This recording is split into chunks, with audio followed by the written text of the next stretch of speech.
thank you very much, everybody, for attending. It really is appreciated. I don't know whether you caught Bob Naismith's talk earlier on. It was absolutely fantastic. So this is a very, very different beast with a very long and fanciful title. I did a session last year which was relating to the concept of intertextuality from a writer's perspective. I did quite a bit of stuff for Black Library over a 10-year stretch, and I am increasingly academically focusing on the idea of creativity within licenses. And I came across a really interesting concept just after last year's conference, which was called the topofocal approach, which is particularly about world building. And so I'm kind of extending what I talked about last year without hopefully going over too much previous information. And I think it all ties up quite nicely. You don't need to have seen last year because I'll do a very brief recap as I go along. So if I can hopefully continue, see what happens here. That's not working. Okay, let's try this. Right. Yeah. So I'm going to be looking today mostly at world building within the 40K universe, because that was the part of the franchise I operated in. I will apologize now. There's far too many words on all of my slides. I'm absolutely legendary for this. So you don't have to read everything. I'll cover all of the bits, and it's probably more a prompt for me than yourselves, but there's a lot of information there, and I'll kind of cherry pick it as we go along. Very poor PowerPoint presentation technique, but there we go. Now, world building, you probably already know what world building is. It's a critical element of speculative fiction, in particular science fiction and fantasy. But also, I think for Warhammer, world building, and this has been picked up on all of the excellent talks that I've heard so far, it's all about the player's experience as well as the reader's experience, this idea of immersing themselves in a richly detailed universe. That's the big thing. And although I got some interesting negative comments last year about bringing up Star Trek in a Warhammer conference, not from the actual conference, but latterly, which, to be fair, Mike really nicely policed for me. It's a thing that you get with speculative fiction. It's one of the big draws that people enjoy. So the Warhammer franchise pretty much lives and dies by its world building. Now, the little-known literary critic M. John Harrison, he defines world building as an attempt to exhaustively survey a place that isn't there. And I picked this quote out of dozens of others pretty much because of the word survey or survey even, or exhaustively survey. There's a kind of suggestion of cartographical endeavor, which, if I go to the next slide, you'll fully understand where I'm going. You've all seen it. You all love it. That's where we exist in the Warhammer universe. So this idea of it being everything that's surveyed within a fictional universe is really quite appropriate for that definition of world building. And if you are a creative within the Warhammer franchise, unless you're Dan Abnett, you can just do what you like. You're given a tiny bit of the segmentum to work in. Don't break it. Don't go against IP. Otherwise, horrible things happen to you. Right. So I just want to briefly have a flashback to what intertextuality is and how it integrates within world building. And again, this is very much from a creative practitioner's perspective, from a writer's perspective. So this is kind of reading as a writer, which I'll come to a little bit later on with the work of Francine Prose, who some of you may or may not be familiar with. So in the last year, I talked about contextualizing the creation of unique narratives, because nobody wants the same thing repeated. They want new characters. Quite often they want new worlds, and then GW can build new figures, and it just all feeds off itself absolutely beautifully in the vertically connected way that it does. So this concept of intertextuality it's an old concept, but I teach it in my creative writing classes because I think it's absolutely rock solid. It was termed by Julia Kristeva, who did a lot of essays, but it's this idea that everything that is has come or has a connection to what has come before. This fits all literature. It's not just fantasy or science fiction literature, but for 40K, all text exists through their relation to prior narratives, which we know is really, really important, particularly when you are trying to fit into the game system. And that is not said with any kind of negativity whatsoever. That's the nature of it, and I think it's a fantastic model. The focus of what I looked at previously was I kind of considered whether this heterogeneous relationship with what come before and what may come in the future, whether it actually restricted the creative process from a writer's perspective.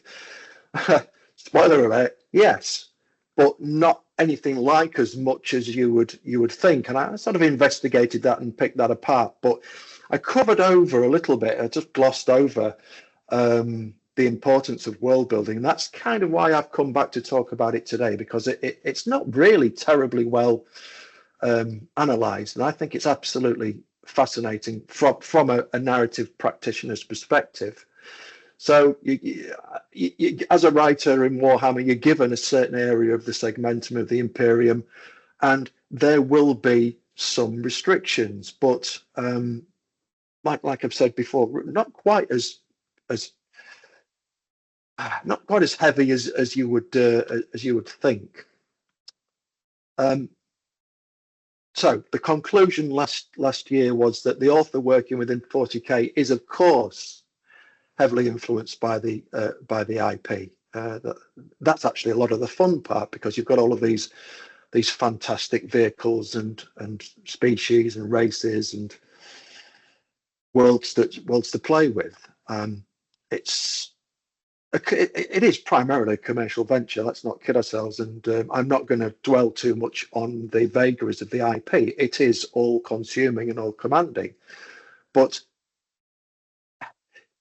it's surprisingly welcoming as well. If you're a creative, if you come up with a reasonable idea that the editors like, they'll just add it. There's no two ways about it. Similar to other science fiction and fantasy franchises, you then become part of the amalgam. You then become part of the nebulous mass. Some real hardcore fans will say, oh yeah, well, so-and-so writer came up with that idea, or so-and-so designer came up with that idea. That's fine. That's not what you're really in for it when you're writing for a franchise. You just want to add to it, and you want to be recognized for the good work that you do. It's not a bad thing, intertextuality, at all. The restrictions can kind of be broken down to character, location, and obviously narrative events. I mean, I had situations, particularly working in the Khan book that I did, that I had an in point and I had an out point, and everything in the middle I kind of was allowed to do more or less what I liked. And as you go along, it adds to the IP. And that then adds to the success and the draw of Warhammer. So everybody's happy. This reliance on IP is not a problem at all, and there is plenty of opportunity for creative talent in the gaming system or Black Library to further build on the worlds and create these engaging, authentic characters. All right, we know everybody dies eventually, usually horribly, but that's one of the great appeals. It's the characters. It's very bleak. It's nihilistic, but it's enjoyable. It's what people dig. Give them more of what they want. So let's have a look at this connection between intertextuality and world building. As I've already said, it's an enormous part of Warhammer's appeal. But is this massive universe with its decades of lore and detail, is it limiting and restrictive to the creation of new stories, the actual world itself, the universe itself? Not so much the narratives that might have come before, but the structure of the universe. Now, this gentleman here in a fine hat is the Swedish fantasy scholar Stefan Ekman. and he has done a couple of really quite interesting Keynote publications. Here Be Dragons, Exploring Fantasy Maps and Settings, which came out a few years ago, about 12 years ago. It's absolutely fascinating, and it will resonate with anybody who enjoys speculative fiction. And he's looked at the issues connected with the prioritization of environment and location over the functions of narrative. Now, he's not a fantasy writer. He's a scholar, and obviously he's enthusiastic, and he's a great reader. And I don't want to give the impression that I'm at any way, shape or form attacking his concepts. Quite the reverse. All I'm doing is I'm taking them and saying, well, yes, he's absolutely right about what he's saying, but from a creative practitioner's perspective, it's really not as bad as it might actually seem. So he's spearheaded this study and he wants it to be part of literary and narrative theory, because world building is everywhere. It's not just genre fiction. It's absolutely everywhere. Even if it's contemporary fiction, it's world building, in that it's contemporary world representing, and you pick a certain part of it, and then if you slide the scale a little bit more to magical realism, which, as we all know, is fantasy for people who won't admit to the fact they like fantasy, then you've got all of these elements coming in as well. So I think his mission to do this is a very just one. He has keyed this term at the topofocal, this bias towards intertextuality as a topofocal approach. It's primarily concerned with critical literary theory, which is aligned with kind of reading as a writer and analysing as a writer. It does transcend the two areas really quite effectively. And what I'm trying to do here is build that bridge to more of the literary analysis, and say that, well, actually, from a creative perspective, it's got an interesting angle to it. You don't have to just say, oh, well, intertextuality and world building, that's going to put an absolute dampener on your creativity. And this is why I'm going to use the Elysians as a case study to show that I used world building to create, sort of use the restrictions to make a better story and better characters. Well, I hope I did anyway. So I am kind of challenging what he says, but I'm not in any way undermining it. I'm just looking at it from a different perspective, from a creative process. So if there's any friends of Stefan in the room, you know, I'm not giving him a hard time. Right. A bit later on, 2016, he did a paper called Notes Toward a Critical Approach to Worlds and World Building. So you can see he was building his case up in the literary analysis world. He coined the term critical world building, which is even more useful from my perspective, and it aims to deconstruct the worlds presented within speculative fiction text. Now, he coins three perspectives, or three aspects that you can look at how world building works within a narrative. First of all, what does a particular element of world building do? Secondly, how does it do it? And finally, what is the effect of this element on the narrative? And I'm going to sort of disassemble this a little bit more, calling in a couple of other theorists as we go along. But these three are really, really interesting because they apply to any franchise, any work that uses world building.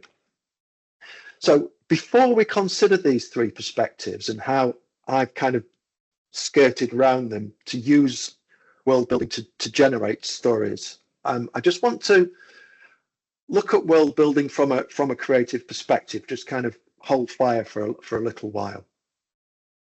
By the way, I've used absolutely every image of Elysians I could find across the web, so I've raided everywhere. So world building can be broken down into the following categories, and this will be no great surprise to you, all right? Drop troops. So geography, that's the commonest thing. It's world building. You've got worlds, you've got locations of significance on those worlds. But included with world building is people, it's races and species, it's languages, it's social frameworks. You've got civilization, you've got the history, you've got the culture, you've got the religion, you've got the social structures, which kind of connect the geography with the people. You've got technology, which you've got equipment, you've got weapons and sort of general kit, whether it's transportation or any kind of minutiae of technology. You've got economy, trade and commerce, transportation, as I mentioned earlier on. You've got business, which can be quite a big aspect of some world building. Politics, which goes back to people, goes back to civilization, governments and law.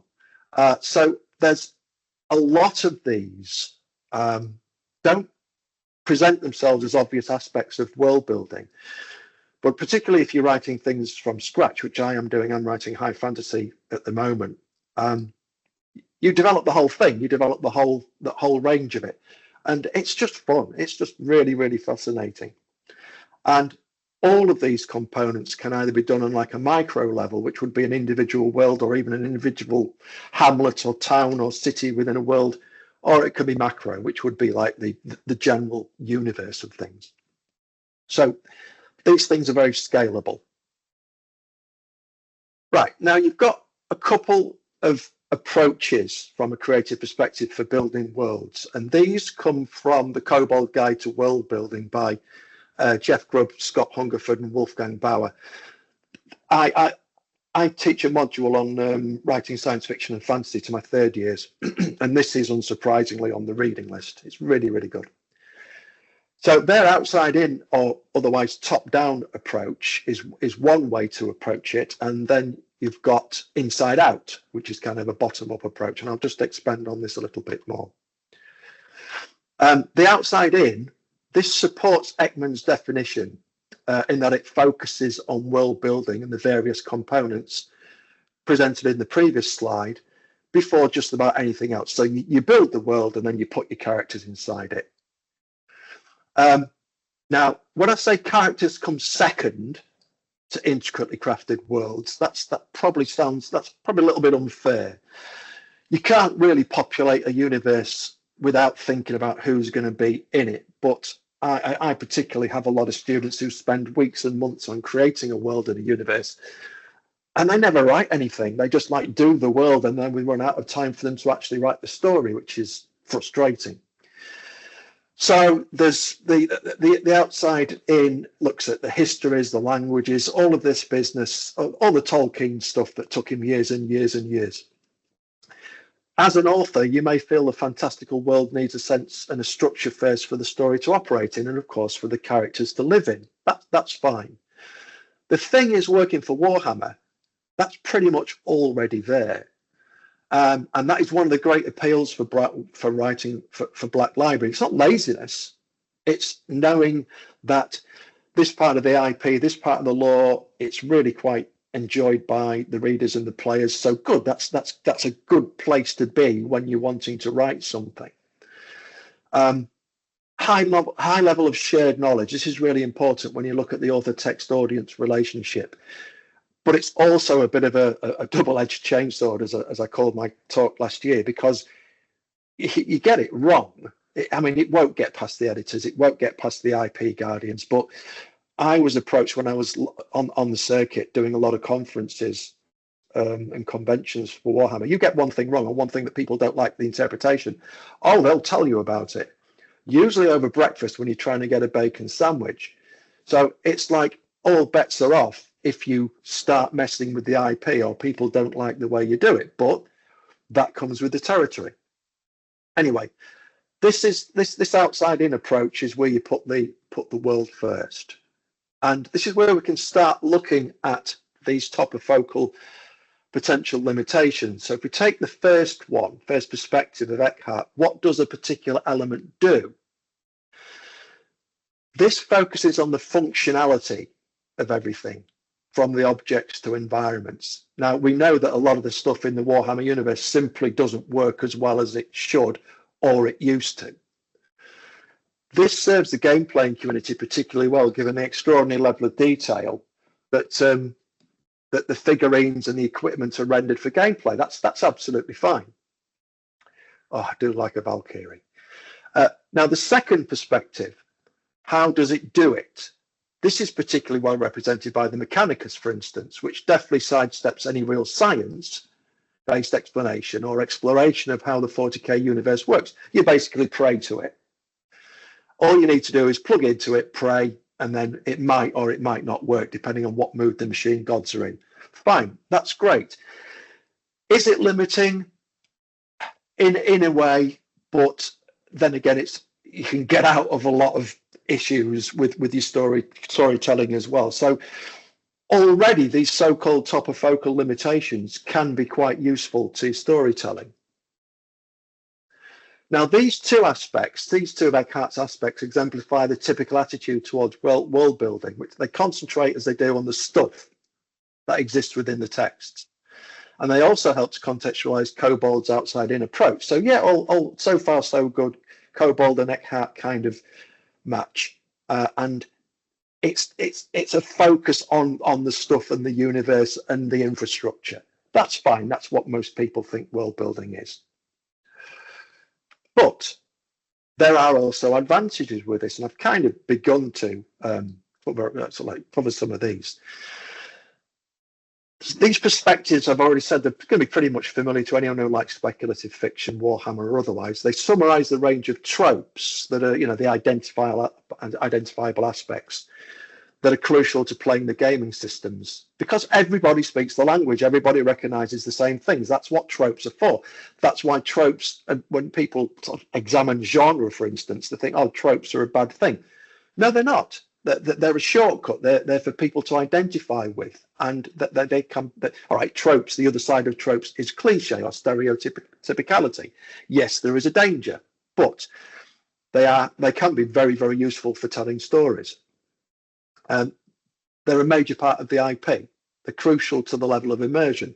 So that is a positive aspect of this topofocal approach of this outside in, of this world building. If we go back to intertextuality briefly, the outside-in perspectives, yes, they're fixed for any author or designer who wants to add to the canon. They may seem limiting by nature. Eckhart's perspectives, reinforced by the outside-in approach, may seem a little bit inflexible, but it's important to remember that Eckhart's papers encouraging the analysis of existing texts. It's looking at it from a reader's perspective. This encouragement to interpret the topofocal impact of world building and narratives from literary perspectives is what he wants to happen. And I'm not going to denigrate that at all. I think it's great. Anybody who's talking about it, I think it's a good thing. But if we look to a different model from Kobold and we look to his final perspective, we start to unlock what the advantages of a topofocal approach can be used in a creative context. Now, it might seem something like a bit of a cheat to introduce another concept at this point, but just bear with me because I want to use it to refocus Eckhart's first two perspectives towards the creative expansion of an IP rather than being limited by it. Now this is, I've already mentioned it, reading as a writer. This was an approach championed by a theorist called Francine Prose and also another chap called Mike Bunn. They've written two texts on reading as a writer, and they both have their own merits. They help to delineate particularly the teaching of creative writing from literary study, from more like English approaches. And I think that they help to really nicely frame Eckhart's perspectives and also Kolben's second method of world building. And I think, importantly, provide a flexible strategy for anyone wanting to develop new stories and characters within the 40K universe. So this third aspect, what does it imply about the world? How does it interact with characters? And in what way does it interplay with the plot or drive or slow down the story? So that's Ekman bringing this third element. So we're going to look at the inside out, not the outside in approach now.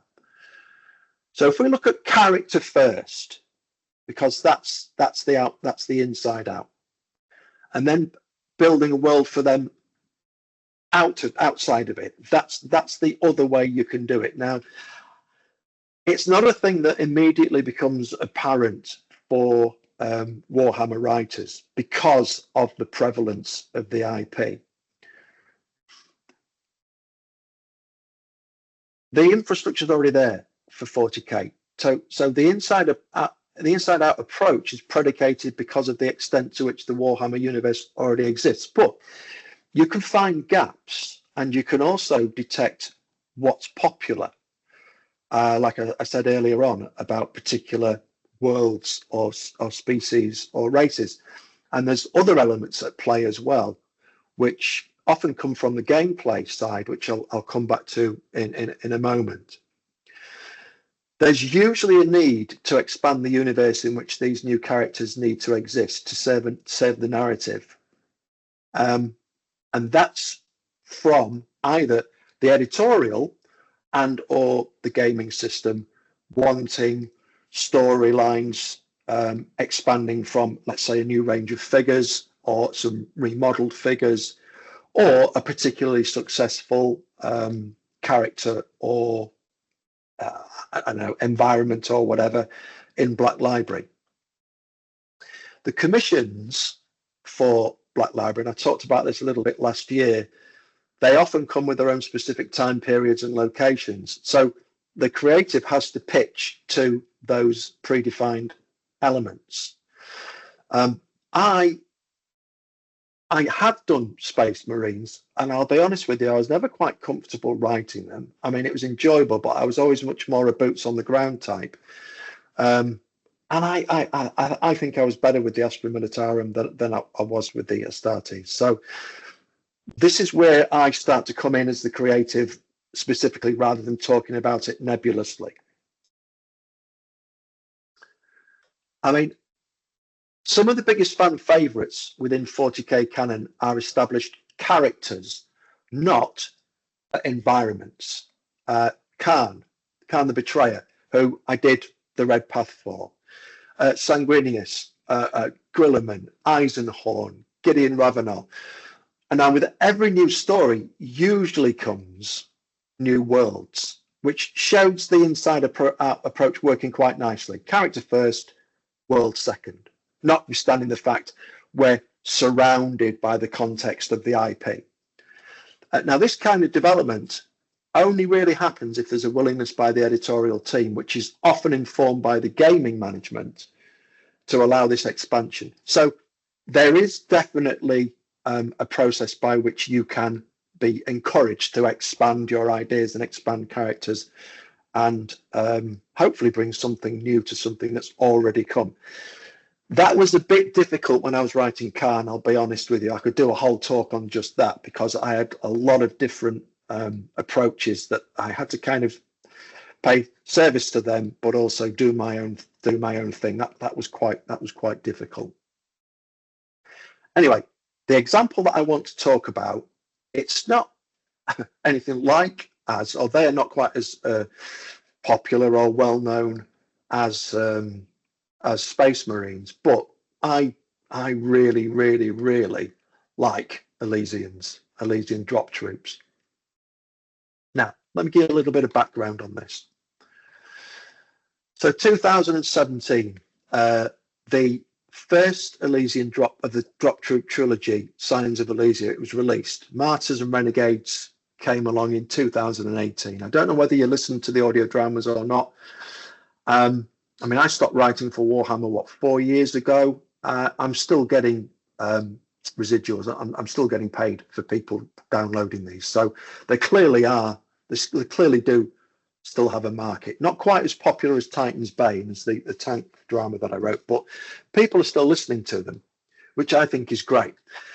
The point I want to make, just a brief travel back in time, is that the main character, the special weapons sniper, Sergeant Zachariah, he actually first appeared in 2012 in a short story called The Mouth of Chaos. And then Hammer and Bolter 21, Hammer and Bolter 21. And then he had a bit of a break, and then he came back in another short story called Monolith in 2015. Even back then, when I was working with Nick Kine over at Black Library, who was actually an ex-student of mine, the idea was that Zachariah was going to be turned into a series of novels. Because there was a big push. They were going to relaunch the Elysian figures and they were going to expand, which unfortunately never really happened. Then, because they'd opened these new studios and they knew that I was a script writer because I was 15 years, I was a comic book writer, they said, well, hey, you know about scripts. Let's make them into audio dramas. Now, for good or for bad, Warhammer loved experimenting with me as a creative. For instance, The Car in the Red Path was actually 8 consecutive short stories that had to be written to be bundled as a novel. This was the first and only trilogy of audio dramas that they released. So I don't know whether it was like they didn't like me, or they just liked having fun with me, or they just wanted to test the water with the market. I don't know. But don't get me wrong, I was very, very happy to be involved and have the work. I mean, a 3-hour audio drama. I mean, come on, fantastic. So I was given the Elysians to do, and I worked on Zachariah for quite a while, and there was lots of things I wanted to do with him. But what I wanted to do with him came from the world building. And this is why I'm looking at this topofocal approach and saying, do you know what, actually, it's really not that bad if you're a creative person. So before the trilogy, now I don't know how many of you have got memories as long as mine, but there really was not a lot out there about the Elysians, because the figures that didn't sell so much, people weren't that bothered. They didn't appear in the codexes so much, so therefore there wasn't that much information out there, and it was all fairly scant. The Elysium system surrounding space, notorious havens for human and Alderi pirates. Oh, well, space pirates. Who doesn't love a space pirate? Elysia lay on a major trade route, so there's that sort of IP business, that world building business about commerce. Asteroid fields, dense gas clouds. Oh, fantastic. We can get a bit Bespin on it and all that kind of thing. So more pirate vessels. Pirates feature very heavily. Untamed worlds, barren moons, gas clouds, all this kind of business. Renegades. Much of the Elysian planetary defense force, so there's the name of what they call themselves on Elysia, required to serve the dual role of defending their home world and suppressing pirate activity. Great stuff. I can work with that. Absolutely no one had touched it, really. It'd been suggested, it'd been mentioned, but not really developed. Not back in 2012. So this is where I was kind of working from. This is straight from the codexes. I mean, already I was thinking, particularly the special weapons stuff. I mean, how cool is that? Also, because there were drop troops, there was general information on tactical deployment. So grav shoots, fantastic. Valkyrie, rappelling, Sentinel walkers, Tauros scouts, all the real good stuff, and the war gear from the gaming system. Potential recruits drilled for months in airborne assault and Elysia. Oh, well, I'm sure the readers wouldn't mind knowing a little bit more about that. Other bits in some of the Militarum codexes, but it was mostly focused on the gameplay. Didn't give a great deal away about the world building, actually the micro world building on Elysia. So fantastic. I had a very, very big canvas to expand into, and that was my brief.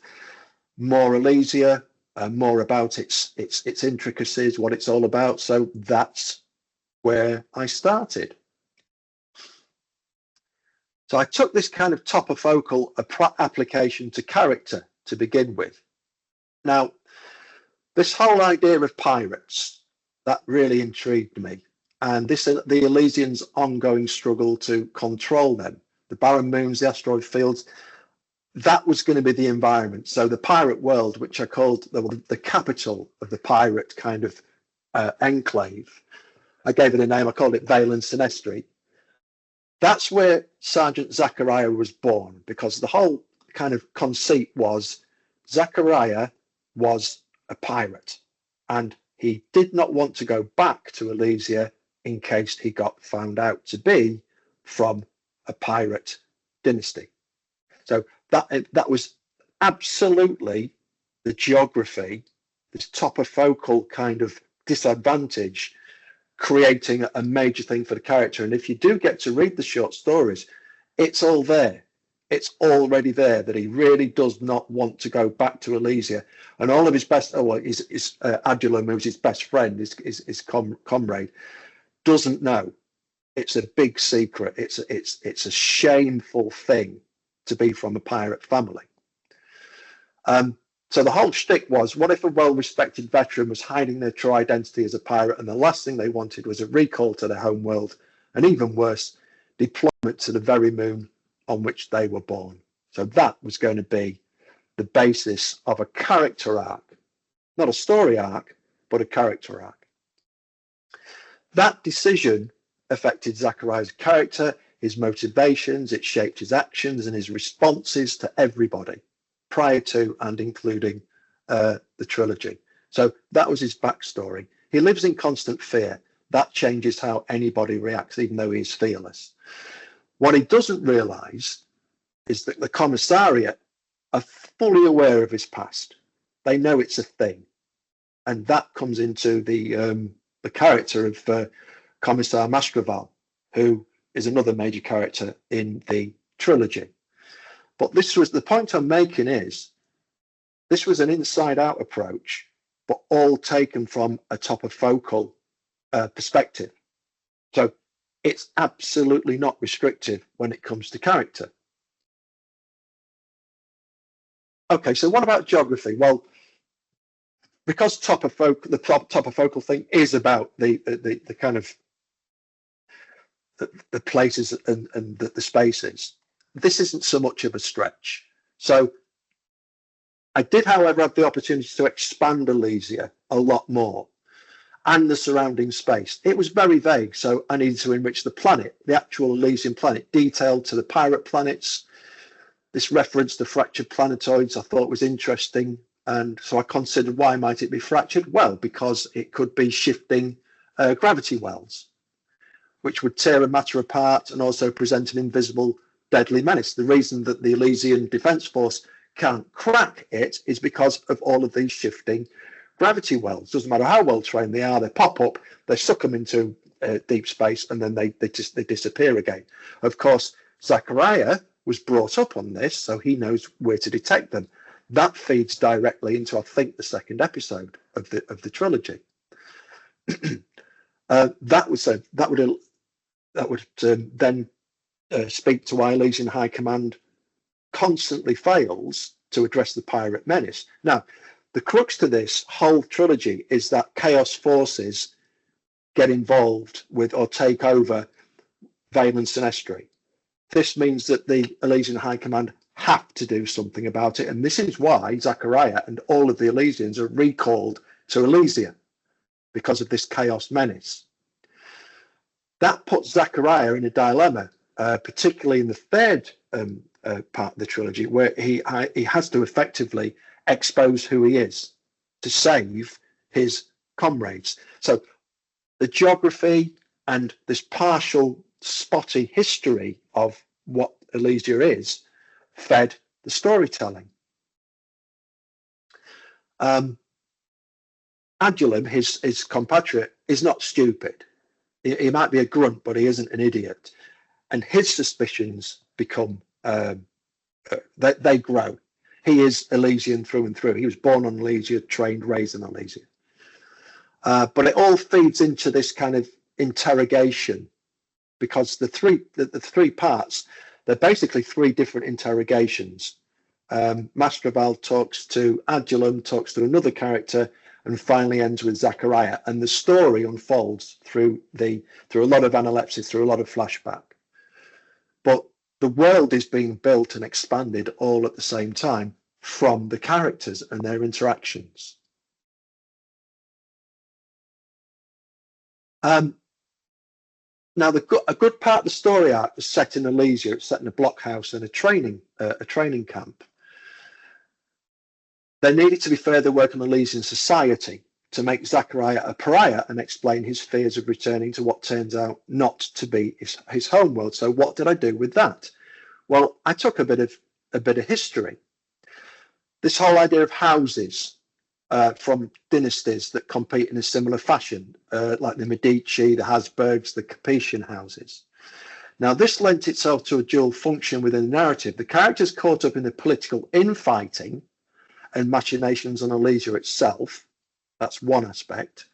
But it also, by extension, means that anyone who's a part of a pirate house, or the house of Lysimachus, Zachariah's full name is Zachariah Lysimachus, but he never ever tells anybody that. That means that any Elysian house will immediately be opposed to a pirate house. So you've got all of these different kind of political machinations going on. Now, this other character I mentioned who's interrogated in the second part of the trilogy, he's the youngest son of the Elysian house of Bandrak, and they're undergoing a bit of a power struggle. They want to basically take over their version of the Senate, and it's this character's bungling that creates a lot of the antagonism in the story. He basically does not like Zachariah at all, and Zachariah doesn't like him. He's one of these young, unproven lieutenants, like a sort of Vietnam lieutenant who just leads everybody into absolute destruction. That's a lot to do with the story as well. So this all unfolds, but the point I'm making is the development of the Elysian infrastructure, the buildings, the politics, all came from this existing IP or lack of therein, and it was very nice to be able to fill these gaps. Again, topofocal approach was not being restrictive.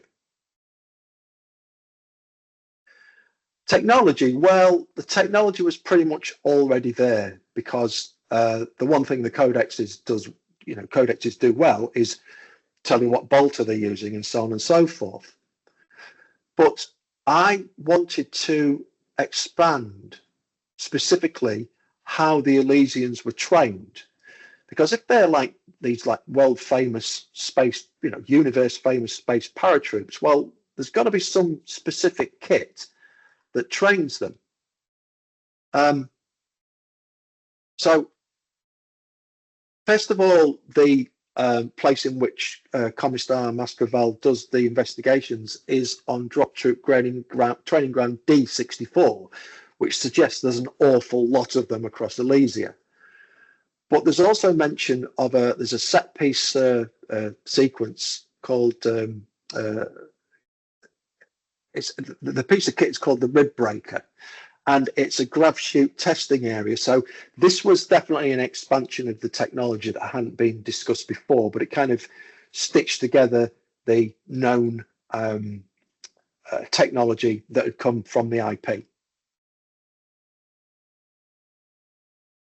So in order to progress, to effectively get their wings, the White Shields have to have one final test before they actually move into the Planetary Defence Force. And pylons, not an unusual thing in the Warhammer universe, if you think about Cadia, for instance, and so on. So I created this vertical obstacle course, about these 2 mile long high pylons, which projected low energy beams. And the recruits just basically had to maneuver their way through this energy lattice until they successfully landed, and these beams would switch off in one direction and they'd switch on in another, and they'd have to maneuver mid-air and get through. Our villain of the piece ups the power on these beams to a lethal level, and so Zachariah sees all of his white shields being sliced up as they drop through these pylons. Because the idea is that the antagonist is going to blame Zachariah for this. Instead, Zachariah just jumps into it and gets them all through it. So that whole sequence was an extrapolation of, it's all right, you know, saying that the Elysians are these famous drop troops, but they must train somehow. So there must be some equipment. Again, topofocal approach, expanding the technology, not an issue at all. Actually, it was assistive rather than being anything else.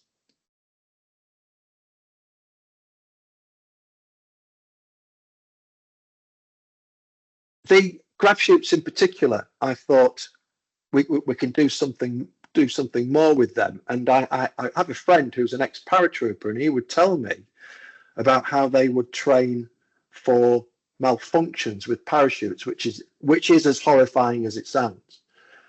And I thought, well, surely all of these grab shoots, and we know that the quality control in the Warhammer universe for the Militarum is not the best it could be.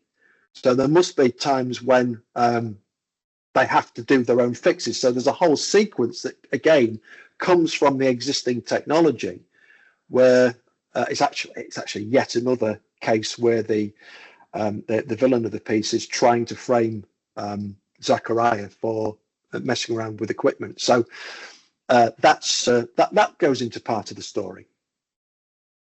So it's, again, this inside-out approach it's not a bad thing, or even the outside-in influence, the topofocal approach on building or expanding the IP.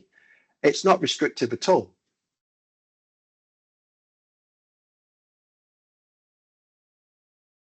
Finally, talking about the idea of special weapons.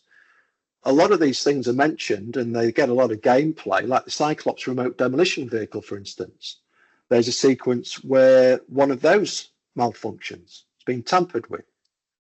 That even gave the sound designers something to work with for the audio scripts. So there was all of these really nice sort of like touches that I could do. I say, looking at the IP and thinking, well, I can work with that and I can add to that without it taking it too far away from what it originally was. Gravity cone platforms. Now I know that the whole grav technology thing is very much an Eldar thing. I was thinking, well, what if they need to move a massive amount of troops rather than just everybody's rappelling out, or they're all jumping out of Valkyries or whatever? So to transport a large number of Cadians that we have on the attack on Vale and Sinestri, because the Cadians support them in this, I just developed these big platforms, a gravity cone platform. That worked really, really well. And yeah, the editor said, yeah, great, yeah, we'll add that to the IP. It's all good. So just to return to the idea of intertextuality, yes, the nature of it for a license such as Warhammer does mean there's some restrictions to storytelling. Probably more narrative than anything, if you think about it. And there are boundaries for character development, but boundaries are not a bad thing. Boundaries, you know where they are. You can go up to them occasionally. You can just put your toe over them. Grimdark science fiction relies on a topofocal approach for its IP because it's recognized as one of the major attractions by its players. They love that stuff. Who am I to mess with it? Who's any creative to mess with it? However, the contexts of a topofocal approach don't preclude invention and, I would hope, the full and engaging development of character.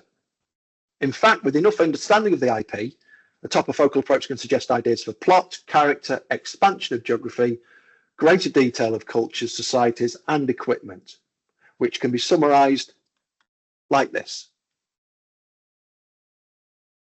This is what I added to the party. Expanded Elysian geography and locations, Elysian Drop Troops training techniques, broader development of the Elysian pirates, invention of Vale and Sinestri as the headquarters of the pirate faction, the politics of Elysian houses, the inclusion of Vendetta, further character development of Adullam, Sergeant Zachariah building on earlier traits, e.g. reasons for not wanting to return home, and revealing his motivations. So, To summarise, I would conclude I have successfully defended the topofocal approach to story development. Through the application of world-building focused techniques to the Elysian Drop Troop trilogy audio dramas, narrative invention can extend beyond the expansion of recognised world-building tropes. Just as a final point, if you go and have a look on what's available out there, you'll likely not find a lot of this stuff under the Elysian headings. A little bit frustrating for me, because the majority of this lore isn't represented, because most Black Library readers read, they don't listen. And I think this is one of the main reasons that audio dramas have not been resurrected after COVID by Black Library. I can't quite square that circle, because I know they're still selling, but it's a shame, because I thought the audio dramas just gave such an extra dimension to storytelling. They are considered as canon, and I can only really hope more people listen to them and include it in their references on the various wikis that are out there. But there you go. Thank you for listening. Thank you very much, everybody.